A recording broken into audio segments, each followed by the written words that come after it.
להתחיל לאהוב ולנסות להשתנות.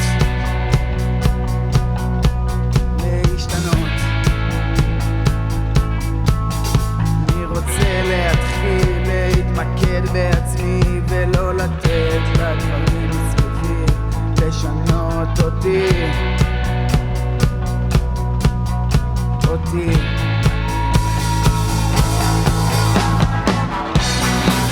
אבל אני לא מושלם,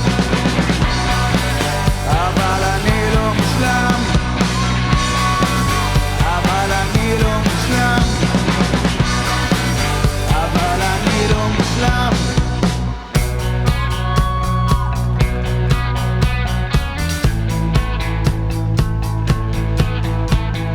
זה לתת לדברים לקרות, לחיים לזרום ולא להיתקע בעבר.